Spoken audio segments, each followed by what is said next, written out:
कौन सा ग्रंथ है ये? आध्यात्मिक। जैसे शादी में आप उपहार देते हैं, किसी भी व्यक्ति को गिफ्ट देते हैं जन्म दिवस पर या किसी के यहाँ कोई कार्यक्रम पर, ऐसे ही आचार्य कुंदकुंद देव ने हमें ये 84 पाहुन ग्रंथ गिफ्ट में दिया है। किसमें दिया है? गिफ्ट में दिया है। उन्होंने कहा एक ऐसा पाहुड़ ग्रंथ मैं आपको गिफ्ट में दे रहा हूँ जिससे तुम्हारी आत्मा का वैभव का वर्णन है। क्या है इसमें? अभी संसार में सारी चीजों का वैभव मिलेगा, लेकिन आत्मा का वैभव बताने के लिए सिर्फ समय सार है। उन्होंने कहा दूसरा उपहार पुद्गल उपहार है। दूसरा उपहार क्या है? पुद्गल है। तो यहाँ सभी छूट जाएंगे, पर यह उपकार कभी नहीं छोड़ेगा, ये सदैव आपके साथ ही रहेगा। अगर आपको कोई गिफ्ट देगा, कितने दिन तक गिफ्ट रहेगी? जब तक वो टूटी फूटी नहीं, खराब नहीं। लेकिन ग्रंथ ऐसा है ज्ञान, ये कभी खत्म नहीं होगा। मरने के बाद, मरने के साथ, मरने से पहले हमेशा 24 घंटे आपके साथ रहेगा। और ज्ञान इतना प्यारा ज्ञान है, ये जीव को भटकाने से रोकता है। क्या करता है? हाँ, रोकता है। आचार्य बाबू बता रहे थे कि किसी मंदिर में वो गए तो वहां कोई सिख पुजारी मिला। वो बोला है कि देखिए हमारे सोने का पिलर है, सोने के भगवान है, सोने का ये है, सोने का ये है। आचार्य बाबा ने कहा ये आप मुझे क्यों बता रहे हैं? उन्हें कहा इसलिए बता रहे हैं कि आपको इसके प्रति श्रद्धा जागृत हो, आप इससे प्रभावित हो। बोले हम दिगंबर आमनाओं के लोगों की मिट्टी के बराबर है। बोले क्यों? सोने के भगवान है, सोने का ये है, सोने का। बोले ये सब मिट्टी है, भगवान तो चले गए, हम सोना चांदी में लड़ रहे हैं। इससे अपनी आत्मा का वैभव नहीं पता चलेगा। आत्मा का वैभव है, उसे कोई चुरा नहीं सकता। इसके चुरने के डर से आप सीसी कैमरे लगाते हो, सायरन लगाते हो, चौकीदार रखते हो, ताले लगाते हो, लेकिन आत्मा का वैभव ऐसा है, उसे कोई चुराने वाला आज तक पैदा नहीं हुआ। कोई चुरा ही नहीं सकता। बताओ कौन चुरा लेगा? कोई चुरा सकता है? नहीं। जो भगवान बनेगा वो इस आत्मा के वैभव को पहचान पाएगा।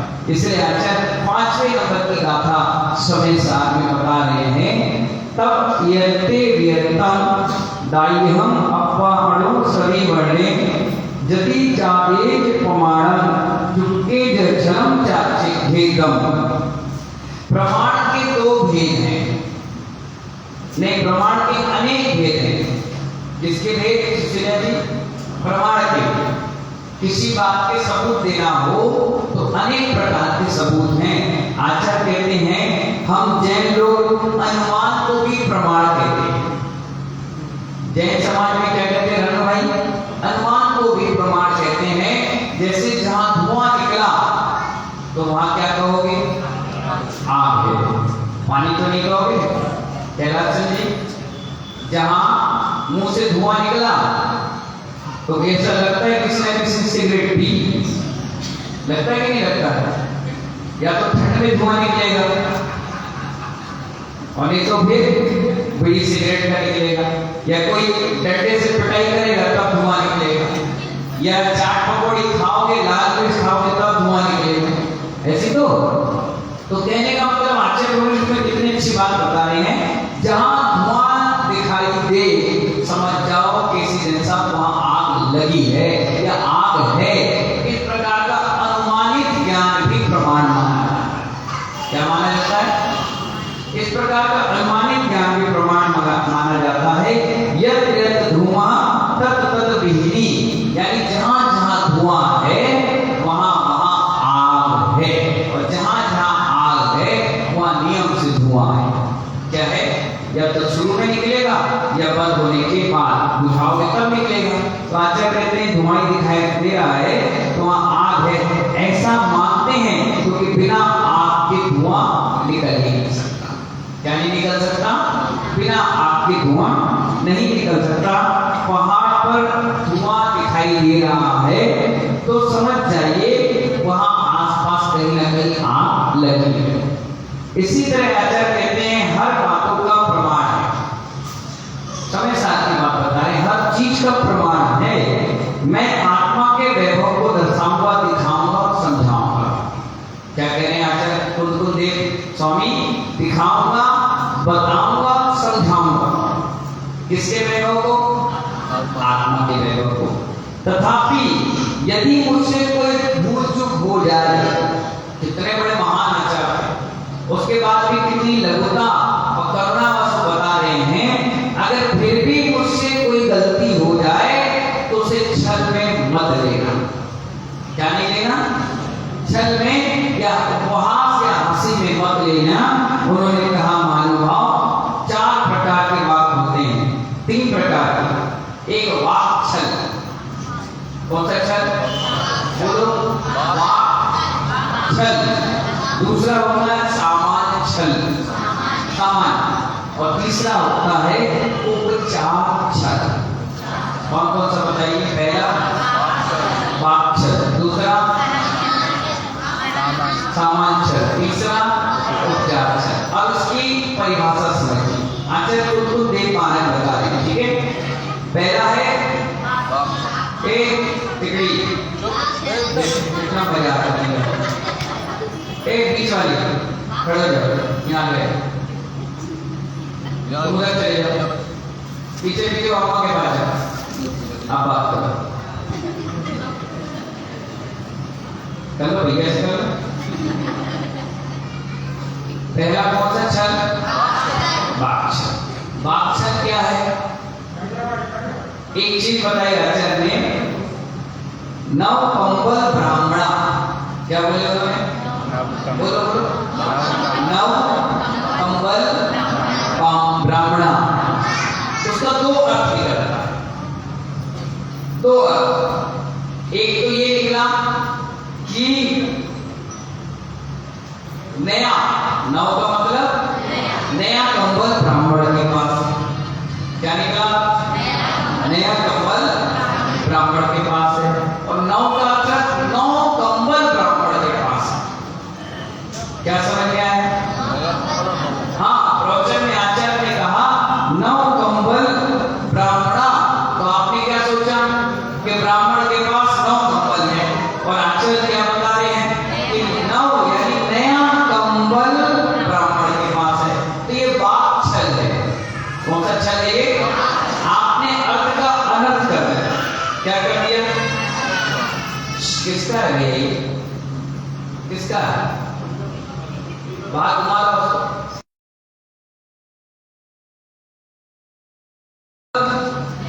नया कंबल, ये शास्त्र में लिखा, और आपने क्या समझा? 9 कंबल। तो आचार्य कहते हैं, यानी ब्राह्मण कह रहा है कि मेरे पास नया कंबल है, मगर उसके अर्थ को आपने उल्टा कर लिया और कहने लगे ब्राह्मण के पास 9 कंबल है। इसे कहते हैं वाक छल, जो बोलते हुए निकल जाता है और आप उसका अर्थ का अलग कर लेते हो। कई बार प्रवचनों में ऐसे सब्जेक्ट निकलते हैं, आप सोचते हो कि आपके ऊपर बोल रहे हैं, जबकि उसमें सब्जेक्ट पहले ही निकल गया। क्या निकल गया? और आप हमारे पास आ जाते हो, महाराज जी आज जो स्टोरी सुना रहे थे ना, वो मेरे जीवन की। मैंने कहा मुझे तो नहीं मालूम। नहीं, आपको किसी ने बताया होगा। अरे कौन बताएगा भैया? मैं क्या तेरी स्टोरी सुनने की मालूम था? हम तो साथ में पढ़ रहे थे, 2 भाइयों का किस्सा निकला, कोमल और कैलाश का। तो मुझे थोड़ी ना मालूम था कि तुम ही हो। भाई आप लड़ रहे हो, झगड़ रहे, मुझे तो नहीं मालूम ना। मैं तो यहाँ भरतरी और सुचंद का उदाहरण दे रहा। मैं तो यहाँ वेशभूषण कुलभूषण का बता रहा। मैं यहाँ तो राम और लक्ष्मण के बारे में बता रहा। अब तुम लड़ रहे, झगड़ रहे, मुझसे आगे कर, आपने मेरे बारे में गलत किया। अरे भैया इसमें लिखा है, मैं थोड़ी ना तुम्हें देखकर बोल रहा। ये उदाहरण है, हमको मत देखो, तुम्हारी भी उदाहरण। कई बार साथ लोगों के उदाहरण आते हैं तो हम बताते हैं, तो सोचती है राखी हमसे कह रहे, हम तुमसे क्या कहते हैं? कौन सा हमें रिश्तेदारी करना? सर 1 महीना और गए, चले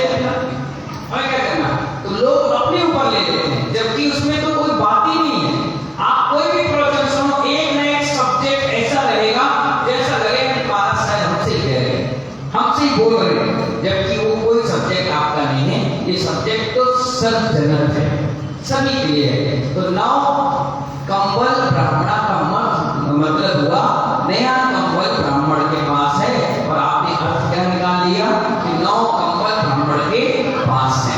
ऐसे ही महानुभाव सामान्य छल, तीसरे नंबर का कौन सा छल है? सामान्य छल। अब ये कैसे सामान्य छल है? जैसे मंच पे भजन संगीत चल रहा है, नहीं मुनि महाराज है, जैसे कोई मुनि महाराज आए, उन्होंने खूब अच्छी अच्छी बातें आपको बताई, तो वो चले गए। जाने के बाद आपके पास कोई अजय व्यक्ति आया और उसने कहा तुम्हारे महाराज चले गए, बहुत विद्वान थे। आपने क्या कहा? हमारे सारे महाराज विद्वान थे। क्या कह दिया आपने? अब ये कैसा छल हो गया? सामान्य छल, क्योंकि आपने सामान्य दृष्टि से कहा और आपने वाचालता के साथ कह दिया कि हमारे सारे महाराज विद्वान होते हैं। अब जो बेचारा जानते ही नहीं पढ़ना लिखना और उसके पास वो अगर आ जाए और प्रश्न कर ले तो किसकी हंसी होगी? आप सबकी, इनकी। इसीलिए शब्द को इस प्रकार से बोलना चाहिए जिसका कोई अर्थ का अनर्थ ना करे। हाँ, ये महाराज जी बहुत ज्ञानी है, ये दूसरे बहुत बड़े तपस्वी, तपस्या के आगे कुछ बोलेंगे नहीं। लेकिन तुमने ये कह दिया कि नहीं हमारे घर में सब पढ़े लिखे हैं, मतलब अब जो बाबा है, जो 5वीं पास है, अम्मा है, अंगूठा छाप है, लड़के भी बच्चे पहली दूसरे में पढ़ रहे हैं, अब क्या सब पढ़े लिखे हैं? आपने तो सामान्य दृष्टि से कहा मम्मी पापा भाई बहन बड़े बड़े जो लोग हैं सब पढ़े हैं, यानी नीचे के वो भी पढ़े में आ गए, बुजुर्ग भी पढ़े में आ गए। नहीं, इसे कहते हैं सामान्य छल। क्या कहते हैं? इसमें आपको लगेगा कि हमने कोई दोष नहीं कहा। जैसे कैलाश चंद जी गए गुरु जी के पास, गुरु जी ने कहा सरस्वती महार्चना बढ़िया हो गई, इन्होंने कहा असंख्य लोग थे। कितने? कितने? गुरु जी ने कहा 5,500 थे। बोले हाँ।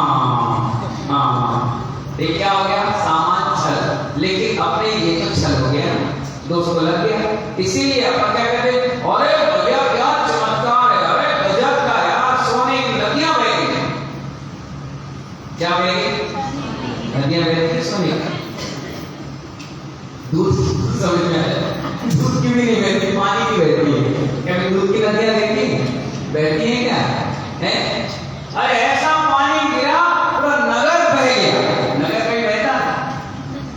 क्या कह रहे हो? क्या कह रहे हो? समझ में आया कि नहीं आया? है? अरे ऐसा खाना था लोग पत्तल तक चाट गए। कभी कोई पत्तल चाटा? कौन चाटेगा? हाथ चाटेगा, पत्तल कौन चाटता है? एक आध को उदाहरण दे दो। कोई नहीं, बच्चे हो तो बात अलग है, कोई महिला चाटती है, वो चाटी कभी नहीं चाहता। बोलने का रह जाए ऐसी भीड़, अरे भैया पूरा मोहल्ला ठंडा खचाखच। कहां से खचाखच? इतनी दूरी खाली नहीं है। तो बोलते समय तुम भूल जाते हैं सामान्य छल है। क्या है? सामान्य छल। और एक है उपचार छल। कौन सा है? मंच पर बैठे कुछ लोग भजन गा रहे हैं, समझो बाबा भजन गा रहे हैं, तो कोई पीछे खड़ा, उसने क्या कह दिया? उसने कह दिया मंच गाना गा रहा है। क्या कह रहा है? मंच कभी गाना गाता है? नहीं गाता। लोग कह देते हैं आटा पिसा लाओ, आटा कभी पिसता है? नल आ गए, नल कभी आता है? हम तुम्हारा गला मसल देंगे, कोई नहीं मसलता। हम तुम्हारा खून पी जाएंगे, कोई नहीं पीता। इतना माइंड बाप याद आ जाएगा, बाप सामने तो खड़ा क्या आया? अरे गधे के बच्चे, तुम कौन? बताओ। कहने का मतलब ये उपचार छल है। ये छल हर व्यक्ति करता ही करता है, और ना करते भी उसको मजबूरी करना पड़ता है, लेकिन दोस्त तो दोस्त है। क्या कह रहे हैं? अच्छा, ये उपचार छल है। मंच पर बैठे कुछ लोग गा रहे थे और हमने कह दिया मंच गा। क्या कह दिया हमने? मंच गा रहा है, मंच कभी गाता नहीं है, चाक्षर है। इसलिए आचार्य कहते हैं मैं प्रमाण से हर बात को सिद्ध करूंगा। क्या कह रहे हो? मैं प्रमाण से हर बात को सिद्ध करूंगा। इतना नहीं, मैंने जो भगवान की वाणी का अनुभव किया है उसको भी बताऊंगा। क्या कह रहे हैं? मैं जो वाणी भगवान की अनुभव किया हूं वो भी आपको बताऊंगा, मगर आपको समझ ना आए तो इसका अर्थ का अनर्थ मत कर लेना। नहीं समझ में आए तो दोबारा पूछ लेना, लेकिन अर्थ को अनर्थ में मत घटित कर लेना। जो छल नहीं करता उसी पर लोग विश्वास करते हैं।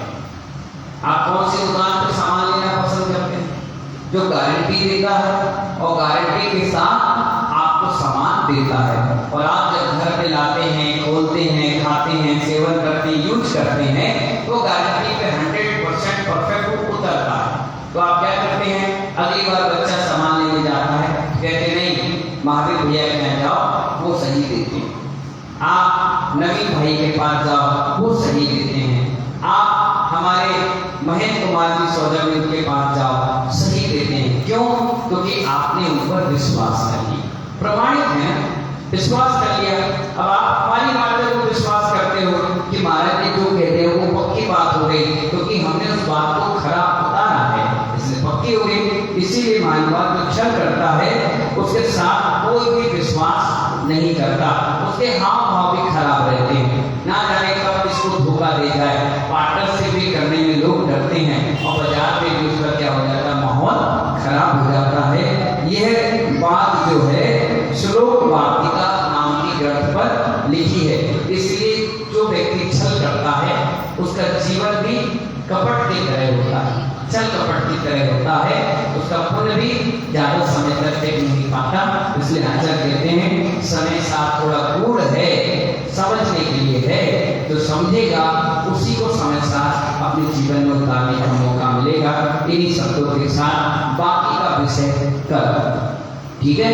इन्हीं बातों के साथ सभी को बहुत बहुत मंगल आशीर्वाद। जय पुनीश आचार्य खुद को देव स्वामी महाराज की जय।